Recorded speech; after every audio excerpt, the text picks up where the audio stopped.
Chris Paul is expected to start for the Golden State Warriors, which means the starting lineup is probably going to be Chris Paul at point guard, Steph Curry at shooting guard, Klay Thompson at small forward. Okay. Then you probably have Andrew Wiggins at power forward and Draymond Green at center. Unless they want to go Kevon Looney, Draymond Green, and then your sixth man is now Mr. I guess it would be Andrew Wiggins. I do think that it definitely brings up a bunch of questions on what's the right fit, what's it going to be, who will it be. But I'm definitely curious to hear your guys' opinions on who do you guys want to start and why. I like the idea of Chris Paul because, again, it allows Steph Curry to play more off ball, which is something we really haven't seen in his career. And when I look at Steph, I think, dude, Steph could have like a career high scoring if he's just focused only on off ball scoring. It could be like one of the like more incredible seasons, in my opinion, due to the fact that all he'll have to do is focus on catch and shooting, which is something that he's never really had the opportunity to do. But with a guy like Klay Thompson, playing the wing position, I definitely think it's interesting to see how it's all going to come up, because I definitely think that this team is going to be very good. And I know it's just like the thought process. Obviously, it's a lot older of a squad at this point. So, I know some people aren't expecting the same level of, I guess, success, or maybe I think some people are expecting them to have a bit more struggles than you would initially have thought. But again, that's where I want to hear your opinions before we continue today's video. What do you guys expect from Chris Paul on the Warriors and why? So let's get right into today's video. You're probably thinking, why Chris Paul? And at this point, what does he bring even to the table for a team like the Golden State Warriors? Which at 6'1", what is he, 180, 190 pounds? He is one of the greatest floor generals of all time. He can still score with a floater, hit the occasional three-point shot. But the best thing is he's always going to make sure his teammates are involved. He's literally like having a coach on the floor because of how knowledgeable he is of the game. He only makes good decisions. Like, he never turns the ball over. Pick and rolls, they better go get a rim running lob threat, because this man going to be throwing a lot of lobs to Kevon Looney. And his mid-range game is brilliant, all right? It's like great. And he's also like really strong and a decent on-ball defender who gets a lot of steals. He's a great competitor. But I guess his biggest draw is his ability to stay available. His availability isn't his best ability. And this is a guy who's a 12-time All-Star, 4-time first team, 5-time second team, 2-time third team, 7-time All-Defensive team first team, 2-time second team All-Defensive, 2-time Olympic gold medalist, World Cup bronze.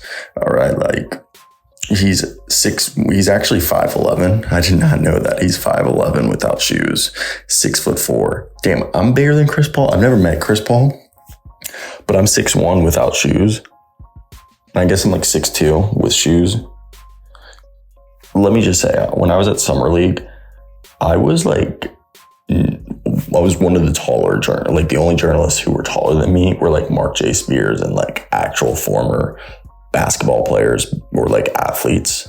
Like, all the people who were taller than me that were journalists were athletes. And then same thing, like in the crowd, like people who were like crowd or like players were the only, like, I was next to Anthony Black, and Anthony Black wasn't much taller than me, but that's near here nor there. We're talking about the fact that I do think that this is definitely a team, by having Chris Paul here. Ooh, let's just look at the roster. Okay, so the Warriors currently, with Chris Paul, like we said, Steph Curry, Klay Thompson, Chris Paul, Andrew Wiggins, Draymond Green, probably starting lineup.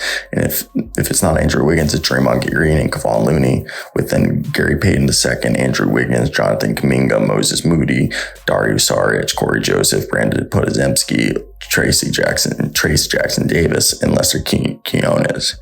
And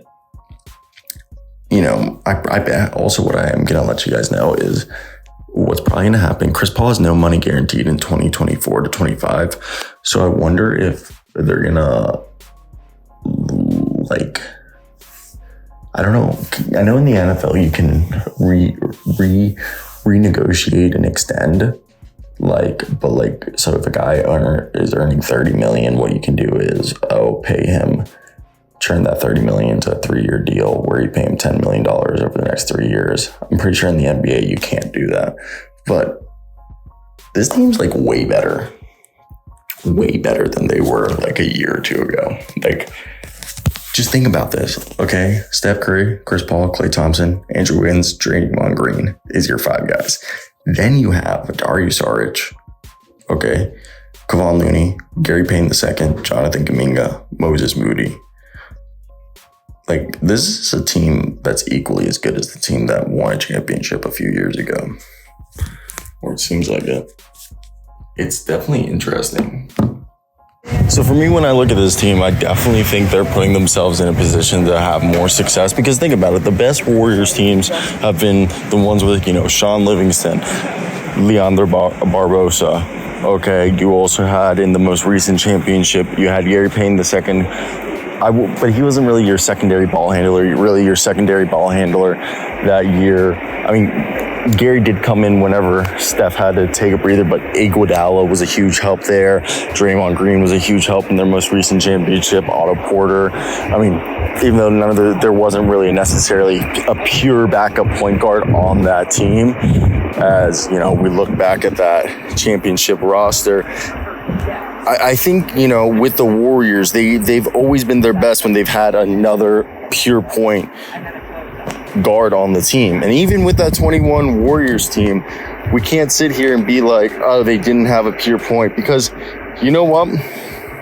They sort of did, okay?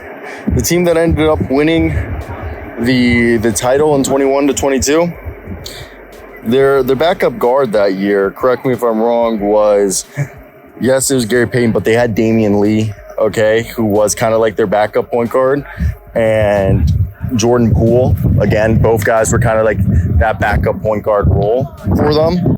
So even there, they had Damian Lee and Jordan Poole, 2 guys that each dish out 4 to 5 assists. So between those 2 guys, you're getting 8 to 10 assists a night. That's what Chris Paul's giving you himself. So for me, I think this is a great signing. I mean, not signing, but trade acquisition, and great news that he's going to be the starting guy, because this is going to be a bigger Warriors team that I think Steph Curry might win his, he might become the oldest MVP in NBA history after what could happen with Chris Paul setting him up 24/7, 365 for a season.